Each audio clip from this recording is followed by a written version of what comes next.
ચૂંટણીમાં પણ કોંગ્રેસ મતદાર યાદીમાં ઘોટાળાનો મુદ્દો ઉઠાવી રહી છે। મતદાર યાદીમાં ઘોટાળાનો કોંગ્રેસનો આરોપ છે।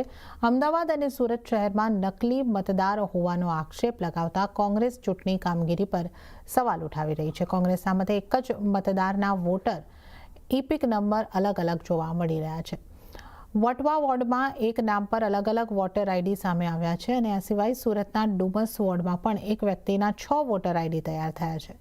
કોંગ્રેસે દાવો કર્યો છે કે એસઆઈ પ્રક્રિયા બાદ શુદ્ધિકરણની વાતો વચ્ચે હજુ પણ મતદાર યાદીમાં ખોટા નામ છે।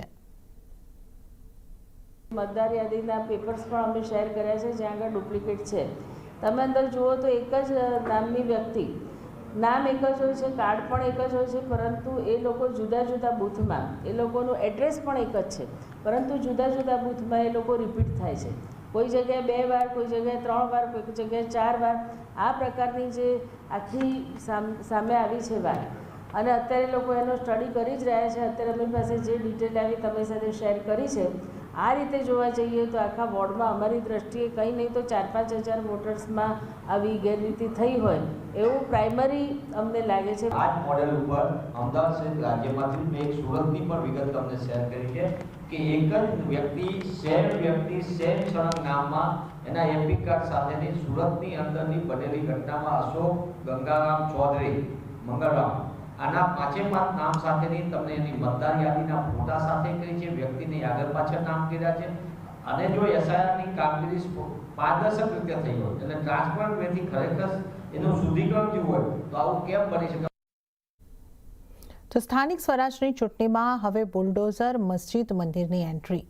ગીર સોમનાથના કોંગ્રેસના ધારાસભ્યના ભાજપ પર પ્રહાર।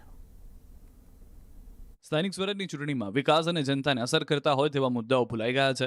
ભાજપ, કોંગ્રેસ અને આમ આદમી પાર્ટીના નેતાઓ વાણી વિલાસ કરી રહ્યા છે, ત્યારે ગીર સોમનાથની ચૂંટણીમાં બુલડોઝર મસ્જિદ મંદિરની એન્ટ્રી થઈ છે। વેરાવળના કોંગ્રેસના ધારાસભ્ય વિમલ ચુડાસમાને લુખાઓનો ઘર પર ચાલતા બુલડોઝરને લઈને પેટમાં દુખ્યું, પોતાના મત વિસ્તારમાં પ્રચાર દરમિયાન પ્રહાર કર્યા કે જે તમારી મસ્જિદ તોડી નાખે, દરગાહ તોડી નાખે, મંદિર તોડી નાખે એવા લોકોને મત આપશો?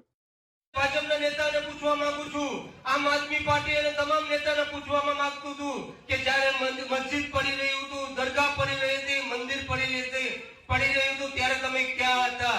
આપની વચારે મને ખબર હતી કે પેલી ગોળિયા મિલિટરી મારે ખાવી પડે કે બુલડોઝર મારી ઉપર ચડી શકે, અને આપની વચારે આવ્યો હતો અને આપની વચારે રહ્યો હતો, અને ત્યારે પણ આ એક પણ ભાજપના કે કોઈ પણ પાર્ટીના લોકો નહોતા આવ્યા। તમે વિચાર કરી લ્યો, આ ભાજપ દ્વારા આપણે એને અન્યાય કરવામાં આવ્યો છે। તો અમદાવાદ મનપાની ચૂંટણીમાં પાકિસ્તાન બાદ ઇઝરાયલની એન્ટ્રી થઈ।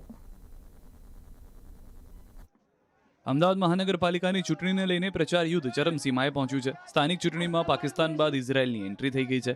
પ્રચારના મેદાનમાં એઆઈએમઆઈએમના સુપ્રીમો અસુદ્દીન ઓવૈસી ઉતરી ગયા છે। અમદાવાદના મિર્ઝાપુરમાં કુરેશ ચોક ખાતે વિશાળ સભા ગજવી હતી। તેમણે કોંગ્રેસ પર, ભાજપ અને આમ આદમી પાર્ટી પર પ્રહાર કર્યા। ચૂંટણીમાં એઆઈએમઆઈએમ ઉમેદવારની જીતાડવા અપીલ કરી।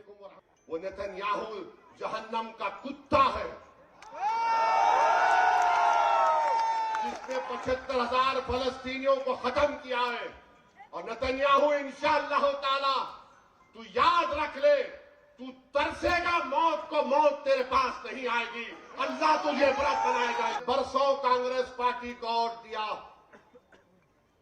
65 साल 70 साल आपने कांग्रेस को वोट दिया।